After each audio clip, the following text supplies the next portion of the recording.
James, you're getting a start. How does it feel in 150th anniversary of Irish Rugby? Big game.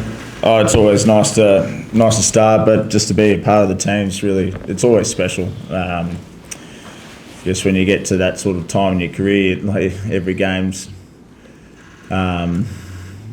it's just really special to be able to wear that jersey, because you just don't know how many you got left in you. So we know we're up for a big game. It's obviously the 150th anniversary for the Irish boys, and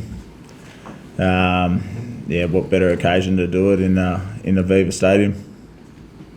Tom, obviously, amazing series for you. It was a wee bit quieter against Scotland. What are you hoping to do against Ireland? Slightly better conditions than it was in Scotland.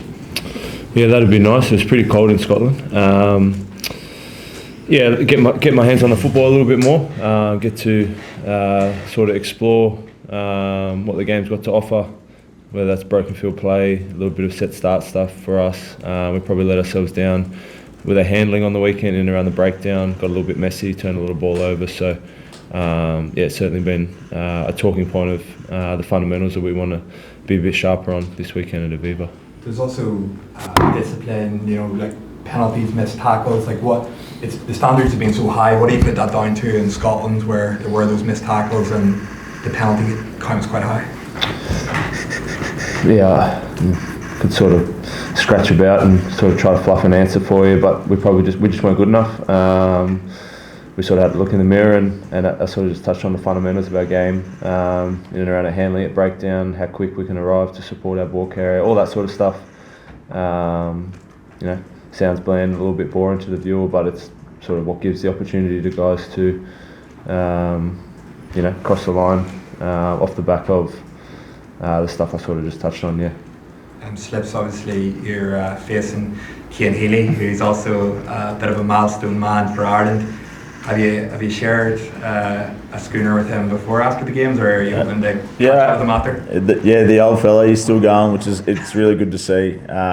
Look, he's a good character. He's been around for a very long time for the Ireland team, and he's one of those players that's well respected across the world. So it's a mighty effort. He's obviously taken over as the most capped Irish player this weekend, and I'm sure it's going to be a really special night for him and his family. I'll be looking out for him after the game to share that beer for sure. You can obviously relate to the journey he's been on, like playing well into your 30s in the front row. What sort of rehab do you have to do week on week, just to keep yourself at that test level? Fair bit. WD-40. Yeah, a few oil changes here and there, but I think you just got to be smart around how you prepare. What shape you're in throughout the year is really important to be able to perform at your best, and I think longevity is probably more about being smart around your prep, your training, and obviously the recovery, but you also need to push at times too. You got to push through certain injuries or niggles, and I'm sure Hill's done plenty of that over his long career. So Has Joe been able to share any insights with you around where to go after Ireland this weekend? He's been pretty excited for this week, hasn't he? Joe, yeah, he's obviously had a great history here in Ireland. He loves the place, and so do we as players. We absolutely love playing here. We always find the fans really good, but I think Joe's been, off the back of what Tom said, probably more looking at us off the back of our Scotland game. We felt like we didn't play a good game last week, and we probably let ourselves down. So, without looking too far into the Ireland way of playing the game, we needed to fix our own backyard first. So that's been the priority this week. But there's certainly been a few remarks throughout the week, which makes it interesting. But Joe's really excited, and so are we.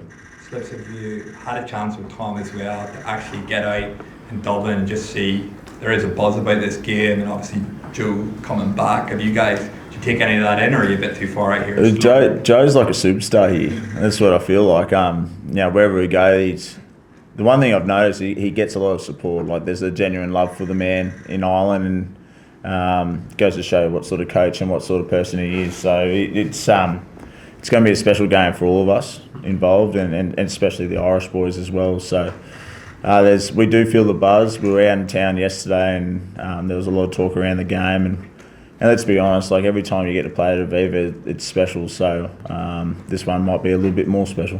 You're a bit out of time, and as Jonathan was saying, he's not worried about a recurrence of the Dublin 6, which I believe you are a survivor of, but wasn't involved. I need to clarify, I wasn't part of the Dublin 6, but no, it's been all hard work and training this week. What have you liked about working with Joe over the last year, and is there something you could both maybe technically pinpoint that he's been particularly beneficial with your own game? I think if I tried to pinpoint one, I'll try to give it maybe just a broader answer.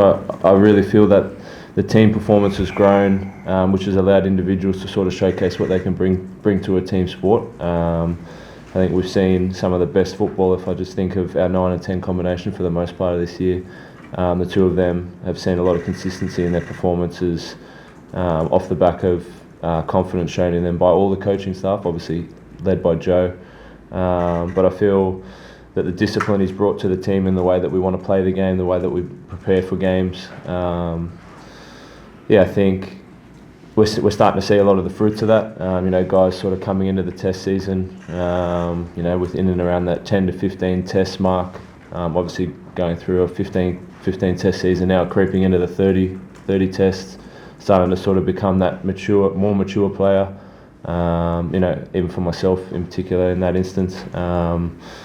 Starting to sort of really find their feet under the desk. He absolutely has brought a group that was, we've had a number of debutants obviously throughout the season. That could have gone one or two ways. Quite an open group, but he's really brought us really, really close together, in particular on a northern tour. That we've seen a lot of fun in our time here. I think he was absolutely the right man for the job. So we're really pleased with how sort of the first 8 months of his tenure's gone. Tom, was it a shock at first with Joe, because we've huge experience of him here. We've seen him on the training pitch pulling players out, the exacting level of detail, just the sheer intensity of the man on the pitch. What was it a shock initially for you to kind of, right, this guy is maybe a bit different than what we've seen before? I don't think it was a shock. I think something a lot of you guys are familiar with. Max Jorgensen might have tipped a couple of us Brumbies guys up to the style of coach that Joe was.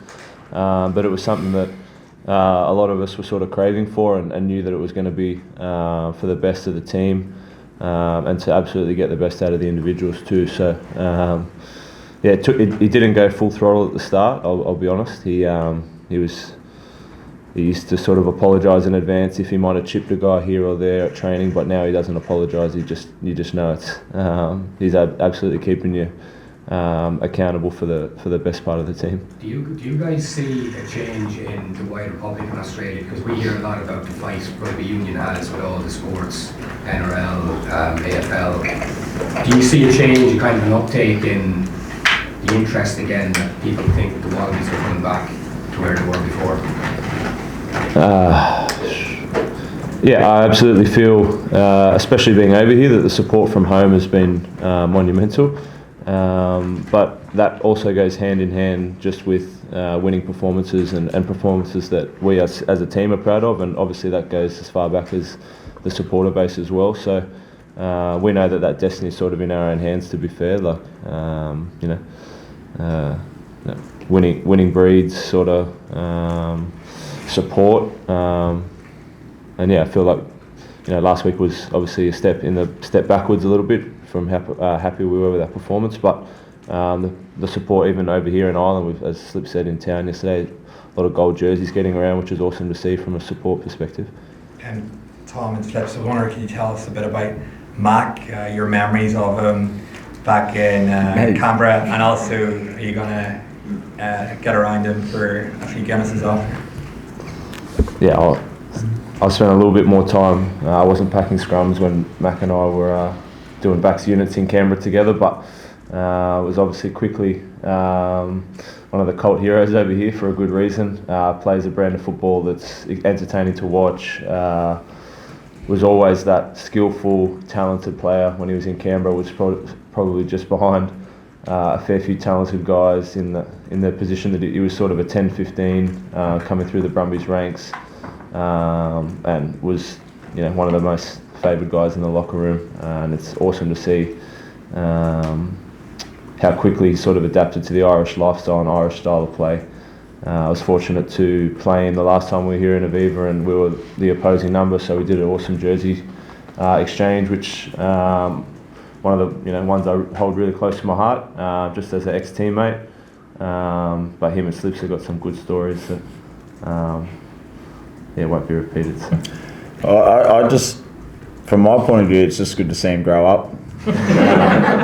He was like a genuine Canberra boy, so he to come all the way to Ireland and do as well as he's done, it's just phenomenal to watch. As a mate, like even back at Brums, he used to get his parents to pick him up every day from training and make his lunch and stuff like that. So hopefully he's got that sorted now.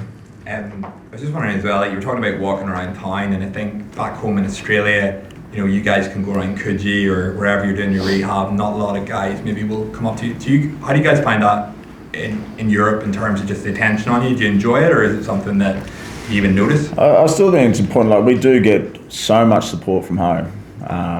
Like obviously there's a lot of sports and it's spoken about a lot. Like we're a very competitive market in the sporting industry in Australia, and the Wallabies is a very strong brand in that. We've obviously had difficulties over the last sort of past few years, and that obviously hurts the support a little bit, but deep down there's a lot of support for us, and we do feel it, especially walking around Coogee, walking around Brisbane. Like we've had some massive turnouts at stadiums at home this year, and it was great and really helped us along. So we're not going to sit here and think we don't have any support at home, because we know we do. Jim, what about last one? James, what about Joe? I was going to say in terms of like, short of putting a statue on O'Connell Street here, he's revered just above. He's got a statue. Has he? Nah, he's joking. No. Anyway, no. But how has he gone down with the Aussie public? You're saying you're getting a lot of support, you guys as players. Is the jury still out on Joe? Do you feel that there's an expectation that he can do in terms of project rebuild for you guys what he did for Ireland? Well, I think the proof is in the pudding at the moment. From where we've come from last year in particular, like that was a pretty tough year for us. And the growth in the team, but in the squad in general, has been astronomical. Like it's, we've missed a few games and a few close results. But I think overall, like our trajectory has been on the upward trend for performances itself. So I think Joe's definitely our man, and I can confidently say most of the rugby public back home are very confident that Joe's the man to take us forward. Last one, I think. Just when you mentioned that challenging year last year, like how worried were you about the future for Wallabies rugby at that point? I wouldn't say I was worried. I was probably more disappointed. It was probably more accurate way of feeling for me. Just the, I guess in 2022 we lost to Ireland at Aviva by 1 point or something like that, and then for last year we, probably weren't in the same playing field as Ireland. So, it's chalk and cheese really. It's. I'm never worried about where this game is in Australia. It's definitely can be better, and that's what we're striving to do. So. I think we've started that shift, and it's up to us as a playing group and a wider squad to keep improving and keep finding those performances and building our game up.